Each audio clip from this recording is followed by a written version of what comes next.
Hello, hello. Good morning. This is another Saul Talks. I am coming to you. I only have 45 minutes between now and when the next call starts. So I always say we're going to keep it short, but this one, maybe we'll actually keep it kind of short. I'm Saul. You've probably seen some other videos if you're on this channel. If not, I am a online seller, I'm a business owner, been doing this for 9 years. Have a bunch of content out there if you want to go watch it. This series or this channel is mainly just me talking to you guys based on questions that you send me through my Discord group or through Twitter, or just things that I've seen online that I want to talk about. Normally, I talk about very specific, tangible how-tos. My videos have been on Amazon sourcing or things like that. I've had videos. My last video was on delegation, hiring, which you guys seem to really like. This one's a little bit different, and I apologize, my hand's a little crooked there. This one, I've seen a lot of rhetoric online, and actually saw a recent tweet that went a bit viral, and there were a bunch of comments that I didn't entirely agree with. And so I wanted to, instead of kind of writing a tweet out, I figured I'd make a quick video on it. And honestly, it's about work-life balance and whatever that means, right? I think that's a buzzword. Um, what does work-life balance really mean? But I see a lot of people, I come from the world of Twitter. That's where I spend most of my time. I got granola on me. That's where I spend most of my social media time.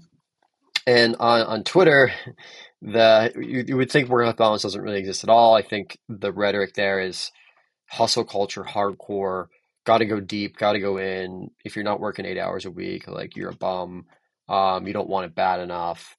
If you're not making $5,000 a day, like log off and go lock yourself in a room forever.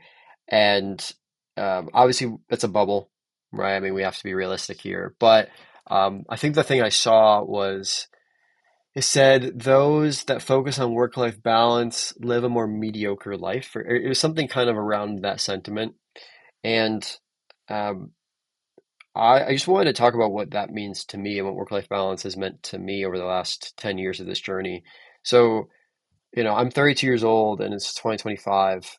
When I was 22 years old, so 10 years ago, when I was actually 18 to 22, 18 to 23, um, balance didn't really exist too much only because I couldn't afford to have balance. I didn't really understand the game. So I was just trading my time for money. I worked right out of high school. I worked full time. I was making $7.15 an hour. That was minimum wage. Uh, I remember when I got my promotion to $9 an hour. That was really exciting. I thought I had made it at that point. And I started doing school part time. Left the house when I was 21. I had to get an apartment. And so then I eventually kind of worked my way into middle management, right, where uh, I was a salaried position. I was making, I think by the time I was 22 or 23, I was making 48,000 a year, which was just wild. But I was working, I don't think it was more than I could handle, but it was more than I was used to. I think it was between 50 and 60 hours a week. And I was essentially on call. Like my team, we were staffing a fitness center, and we were open 18 hours a day, and I was in charge of all those team members, from the front desk to the sales to the kids room to everything. And if someone didn't show up at 5 a.m., who are they going to call? They're going to call me. If my closer gets sick at 9 p.m., who are they going to call? They're going to call me. And so really it was between 11 p.m. and 4 a.m. that I was like somewhat at peace. But I would routinely get calls at 4:30 and have to deal with stuff.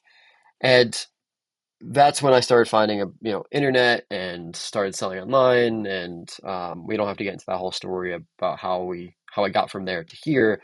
But I think a really big shift for me over the course of the next decade was trading my hours for money was not something that made sense anymore. And I think the people that you see that we glorify that are mega rich, some of them are workaholics, but I don't think they're workaholics because they're addicted.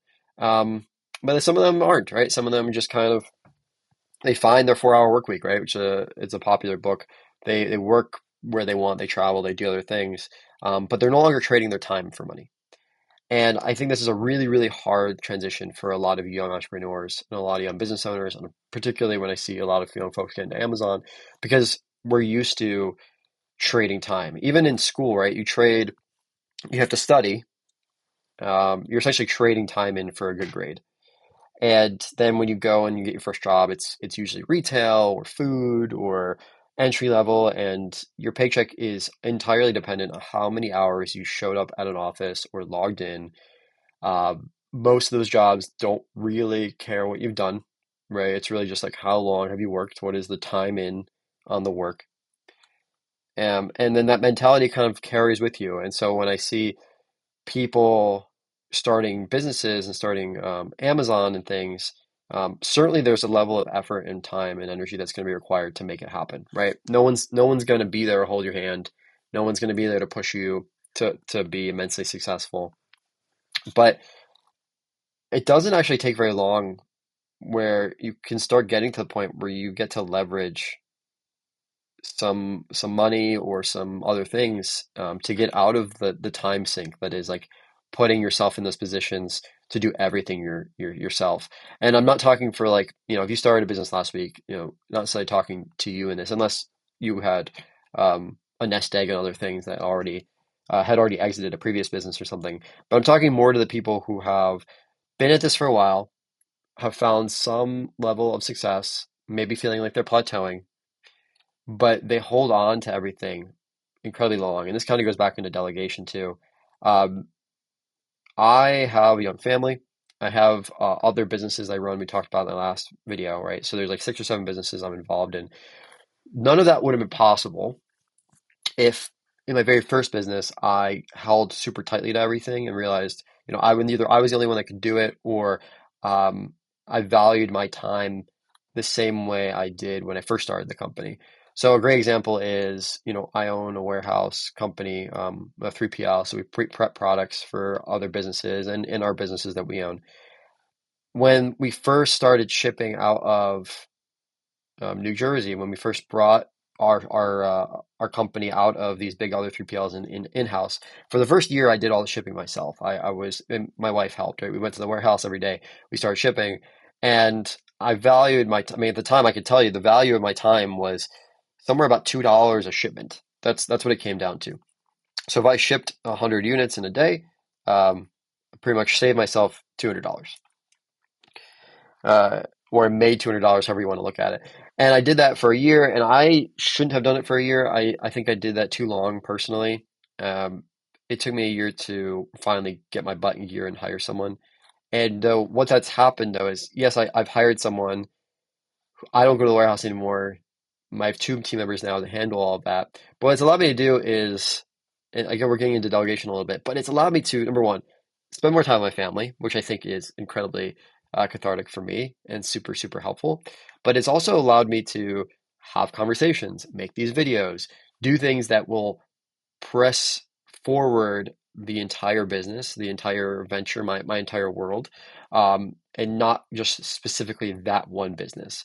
And maybe I want that business to grow, so I get out of doing the everyday shipping and I move more into marketing. I move more into other things. But I don't add more hours. I just shift the hours around so that my hours slowly become worth more. So for a while, my hours were worth when I was shipping, my hours were worth about 50 or $60. Goal is that my hour should be worth $500, right? That's what I want my hour to be worth. And so to get there, I have to slowly give up things that are worth less, find things that are worth more.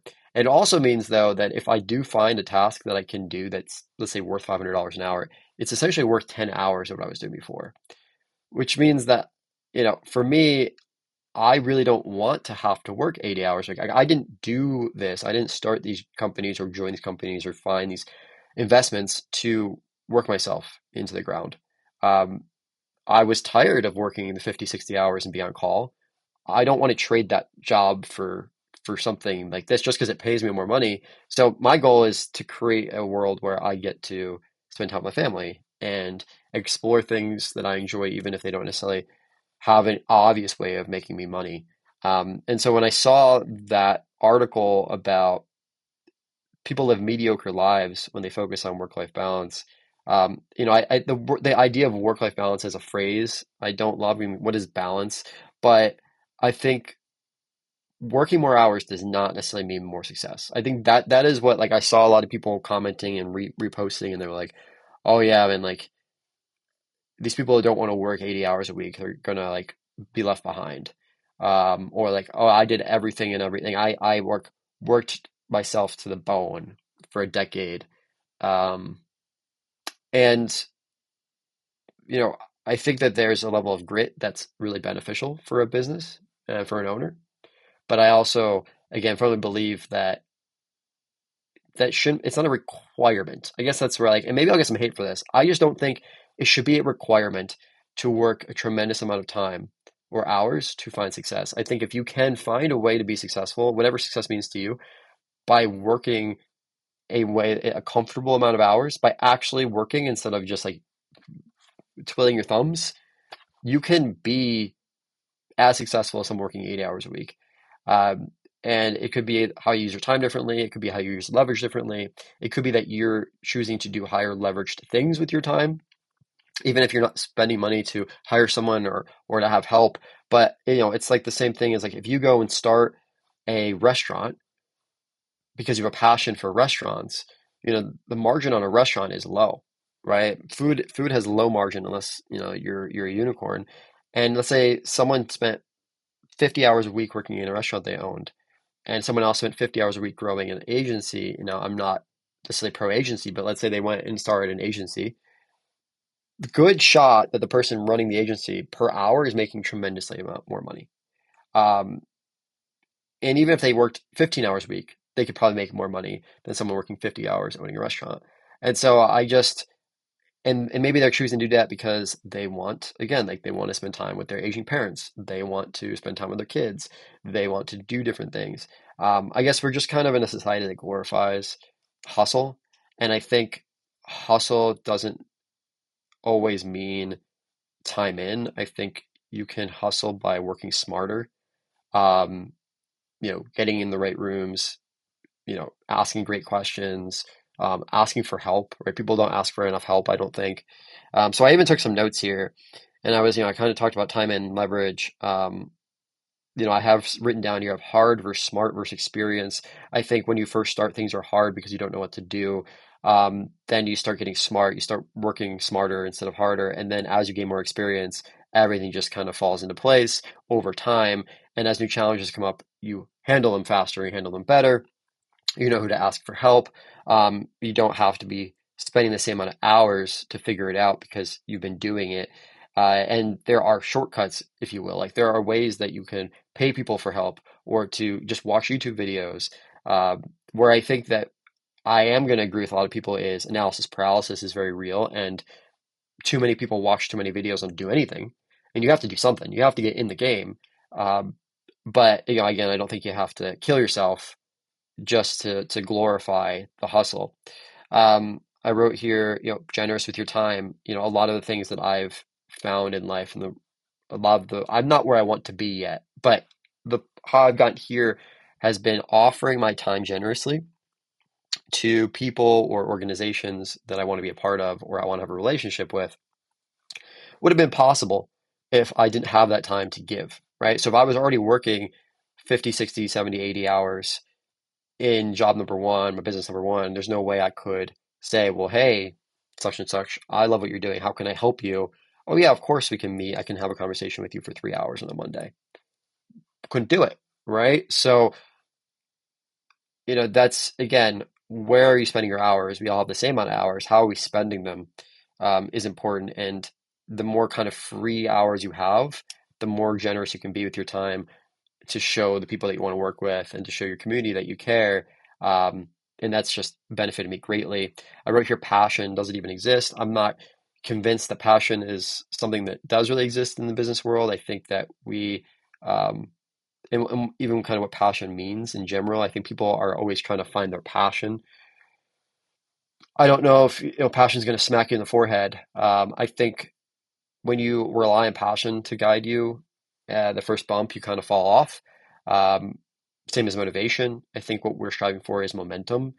you create momentum, and momentum carries you. It's like when you ride a bike and it's really, really hard to go up a hill, but you have this pent up right energy, right? So you're gonna expend kinetic energy on the way down. So you've built it up going up the hill, you've built up this momentum, then you start going downhill, that momentum carries you.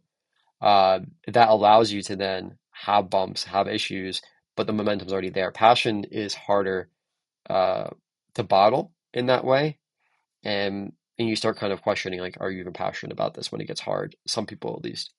Work versus play. I think this one's big for me. I don't necessarily feel like I am working most of my day. I think, if they always say like if you find the right job, it doesn't feel like a job. I do kind of agree with that. I think that, do I enjoy every Zoom meeting I'm on, right? Do I enjoy packing all those boxes? Do I enjoy managing, HR related issues with employees? Not always, no. Like that's kind of part of the job, but the whole thing, like the whole kind of world I've built for myself, the whole ecosystem and the problem solving and the building, that is like I go to sleep thinking about it. I wake up thinking about it. I work a lot from my phone because when I'm on my phone, it doesn't feel like I'm clocked in. And to me, that's what I was trying to achieve when I left my job. It's like I didn't want to feel like I had to clock in a certain time, clock out a certain time. And so it does feel like way more play right now. And it's not, again, not always fun, but um, I'm not doing it just to do it. I'm not, again, this goes back to like, I'm not hustling or forcing anything. It doesn't feel right. If something starts to feel like I'm dreading it, then I take a step back and I start questioning, well, like, am I the only person that can do it? What is the benefit of it on my business? And oftentimes I'm not the only person that can do it. And then you have to start questioning, like, why are you dreading it? Are you dreading it because you don't understand it? And if you don't understand it, then I try to go learn, right? I ask questions of people, I bring someone on, I go watch videos, and when I understand things better, I enjoy them more. But if I truly just like cannot get out of my own way when it comes to something that I just am struggling with, that's what I honestly start bringing on team members to help. Because if I'm not pushing myself because it's enjoyable and I want to be excellent at it, it's going to suffer. And I really want to ideally have someone in that role that um, does feel that way and does kind of wake up, right? I don't really wake up thinking about paid spend on Meta, or how to optimize every keyword on my SEO on Google. I don't. That's just not something that I enjoy. There are people out there that absolutely do. They wake up and that's all they think about, and it's just like that's all they want to talk about. They get excited about it. You hear like you bring it up, and their whole energy changes. I want them on my team. Like I want to harness that. I don't think I'm ever going to have that. So I do it best I can, and then I pass it on to someone who has that energy. I also wrote down here wealth dash goldfish. Um, you see a lot of times people say, well, you make $10,000 a month, that's all you need. You make $20,000 a month, make $30,000 a month.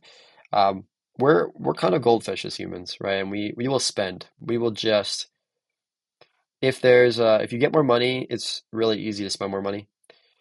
Um, and so your best bet is to, and is boring as it sounds, right? Like budget is a word that people don't like, but I think you need to have like a set number that's kind of your every day, every month number. This is what I need to live. You have a little bit of money on top of that. That's kind of your play money.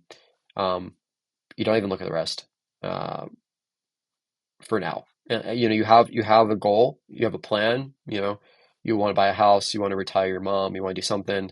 That's what that money's for. Uh, the assumption that when we make more money, it's going to be forever. That's what kills people. You have a really great month. You have a $30,000 month. Um, maybe you don't always have $30,000 months. Maybe you have a $90,000 month. That's amazing. But maybe 3 months from now, it goes back down to 15 for whatever reason.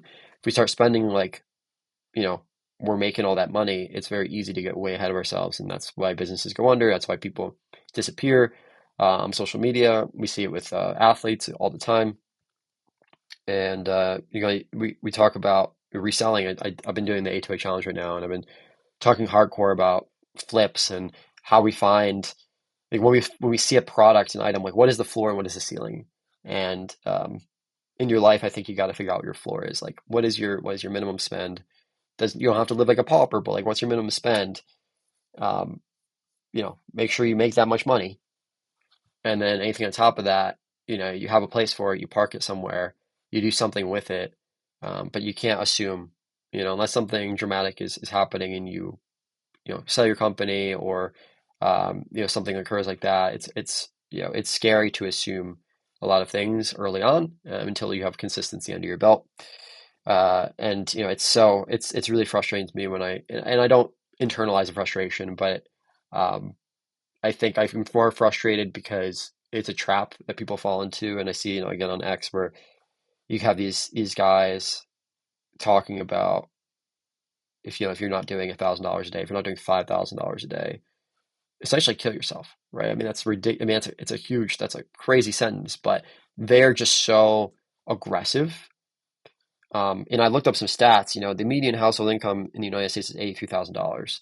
That's a household. And the weekly median personal income, that's a person, is $1,139 a week. So about $4,400 a month is the median weekly, or is the median personal income, $44,000 a year, maybe $50,000 a year, somewhere in there. Wild, right? And you're here, we have people talking, they're making $15,000 a month, and that's, they're saying, their life's over.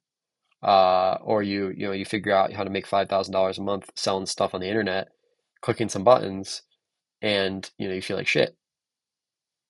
So, you know, I try not to compare myself to those ahead of me too much, but it's worth looking backwards a little bit. It's worth seeing what could be. And that's the medians. There's a lot of people living under that. And so we strive for better. We want to be better. Um, but when we talk about the work-life balance, going back to the beginning of this video, if you're sitting there making five times the median, right? You're sitting there making $200,000 a year,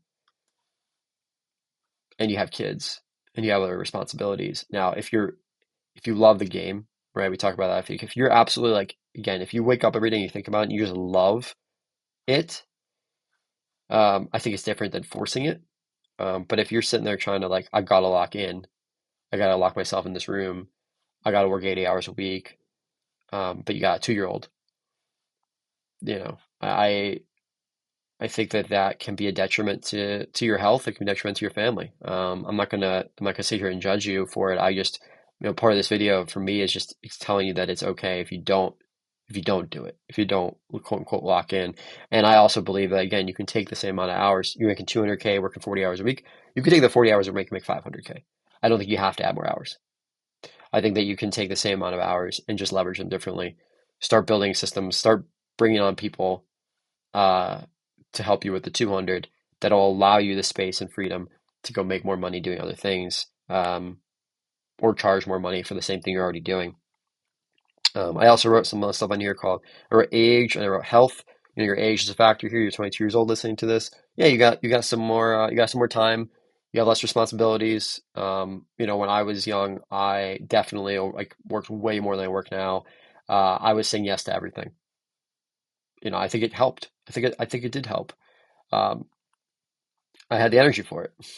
But at the same time, I was 21 years old. I was 20 years old. Um, I got engaged when I was, what, 23, 22.